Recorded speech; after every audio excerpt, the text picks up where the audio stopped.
Tartarus. Ponies debated what this place actually was. Some said it was the resting place of wicked souls. Some said it was merely the most high-security prison to ever exist. One thing all agreed on, however, is that every monstrous thing in that horrible place below the earth was a thing that Equestria should be glad never saw the light of day again. This was especially true of its now most infamous inmate. Lord Tyrek sat in his cell.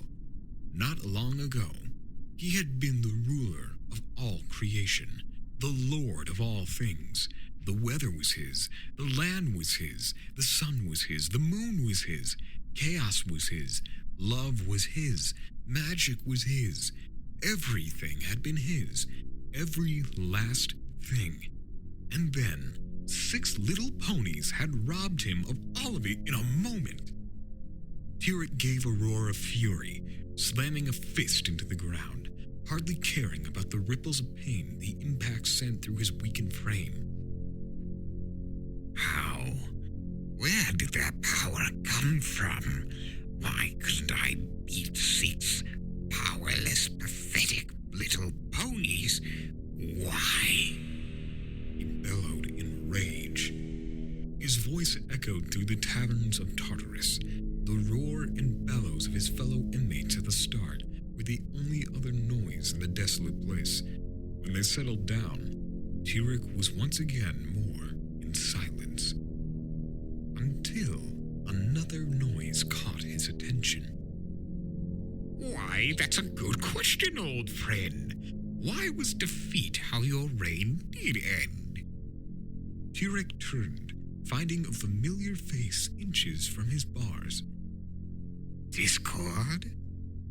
The centaur didn't recoil in fear of the chaos spirit. If there was one thing about Tyrek that could be said, he wasn't a coward.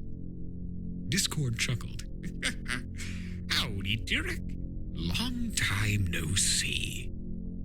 Tyrek was taken aback, not because Discord was there. He'd been fully expecting Discord to come destroy him in retribution for his actions if the spirit of chaos was permitted to do so, but by how little malice was in his tone and body language. That's it? I stab you in the back, and that is all you have to say to me? Discord gave a small laugh. No, I have an awful lot to say. I just thought I'd be polite, he stated in his characteristic, energetic tone. Discord almost felt like the Draconicus was being legitimately friendly.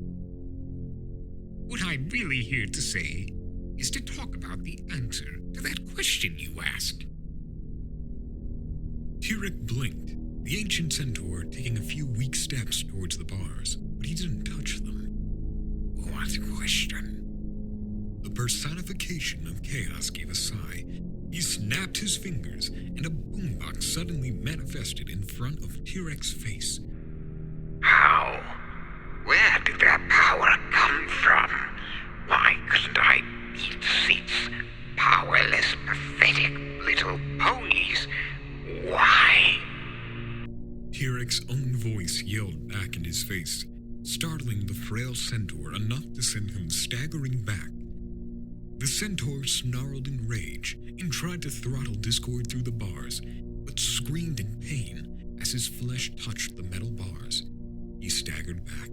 The areas in his body had touched them, smoking from contact. Discord tisked, waving a finger like a disapproving parent. Now, Tyrek, don't forget those bars are made of blessed iron. Might not be too much pain for a full-powered demon of your level, but you're far from fully powered after literally being blasted to Tartarus. Tyrek snarled in rage, holding his burned arms. Now, where was I? The personification of chaos asked, tapping his chin lightly. Oh, yes. The questions you asked. Oh, it's rather ironic. When those 6 stuffed me back into my stone prison, I was asking myself the same question. I'm surprised you aren't right back there, Tyrek muttered, looking on the freed Draconicus with envious eyes. You betrayed them to me, and yet they let you walk free, but leave me down here to rot. Discord was suddenly on top of the cage looking in on Turek. You know, I'm just as surprised as you are, but the answer to both questions is the exact same thing. And that would be... Oh, you know me, Derek, buddy. I'm never one for straight answers. The Draconicus replied with a coy smirk, producing a paper with the words answers written on it. Said scroll was probably folded into an origami turtle with 5 heads. Discord then teleported, appearing dressed as a game show host with a purplish pony, with a swirly white and purple mane and matching eyes, acting as a showgirl at some sort of screen.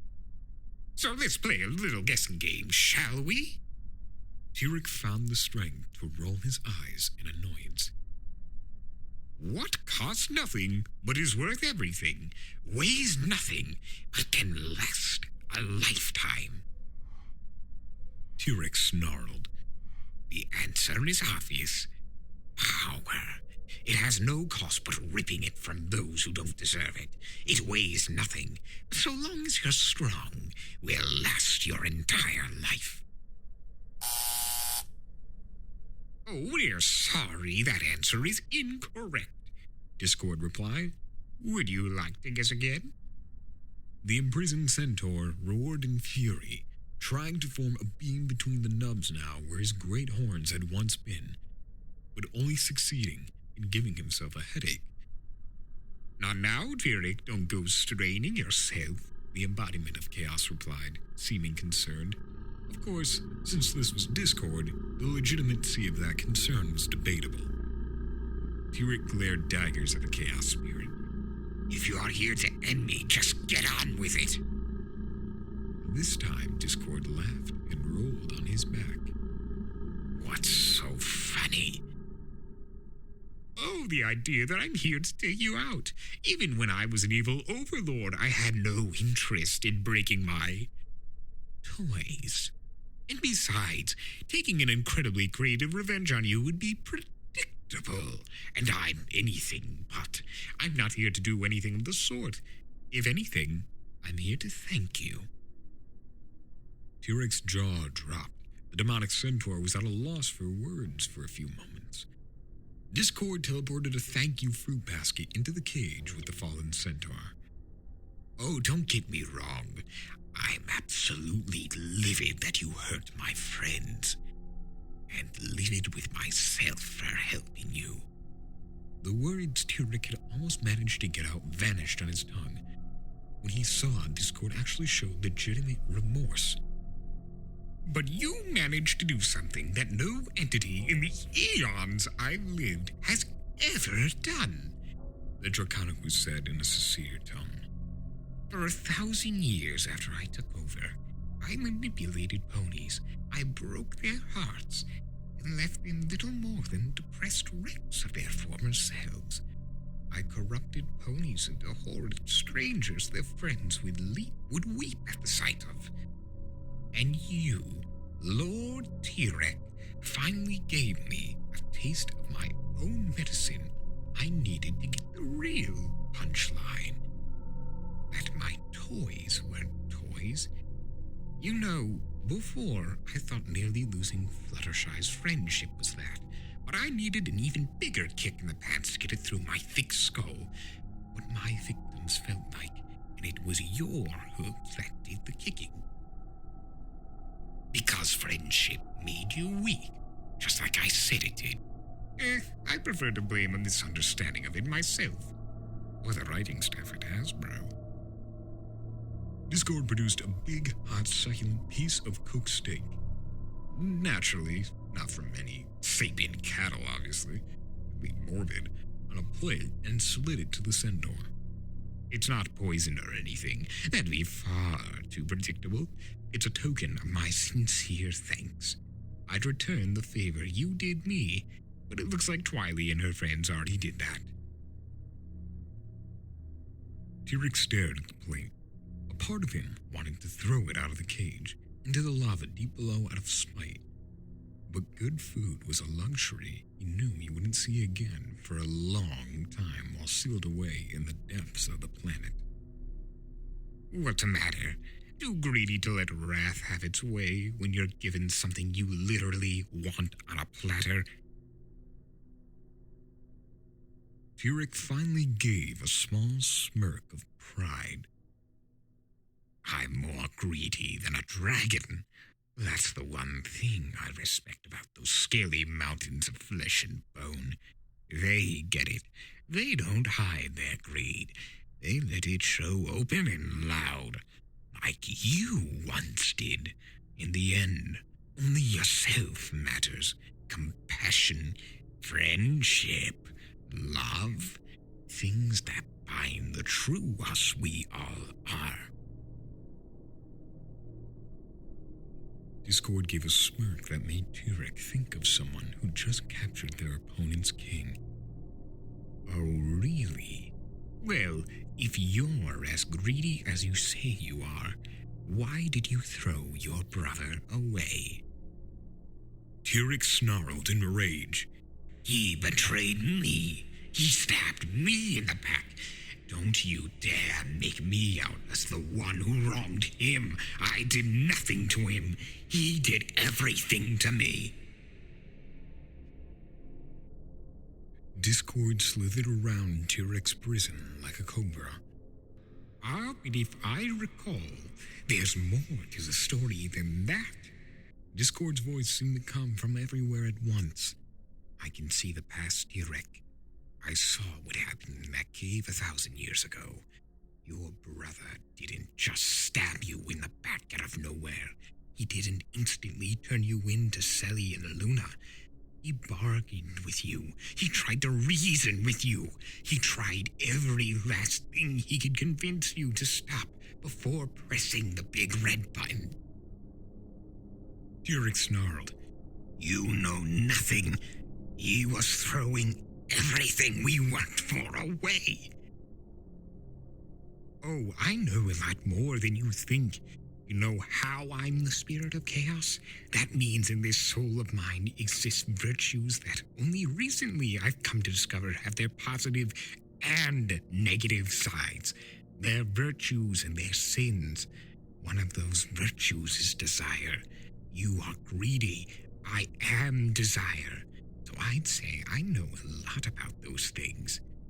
Then why did you betray yourself as something as meaningless as friendship?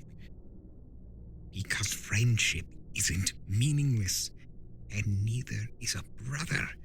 They're things you can possess, and greed. Nothing you can possess is meaningless, especially something that only is yours, like your only brother. Turek found his words stick in his throat. You had a brother. You had his love. You had his admiration. Even when you knew you were the bad guy, he still loved you enough to try and reason with every single way he possibly could. You had everything one could ask for in a brother, and you threw him and all that away. Let him walk right out of your cave while you continued with your evil plans. He abandoned me. Then why did he give you his prized possession as he left as a sign he still loved you? A worthless trinket. Then why did you keep his amulet for over 1,000 years? There's a convenient lava pit right over there, and even those scrawny arms of yours have the strength to throw a little piece of metal that far.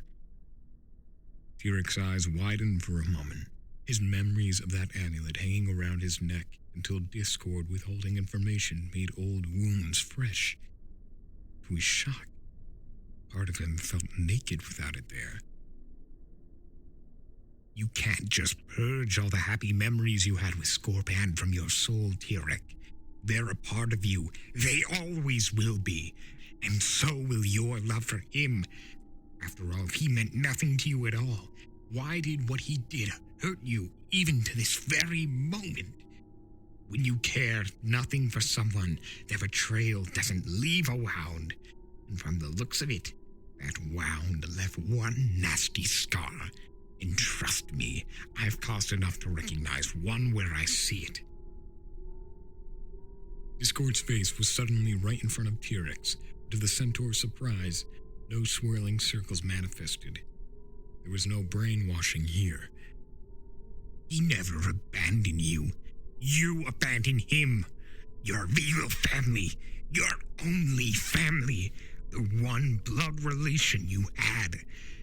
And you threw him away like trash.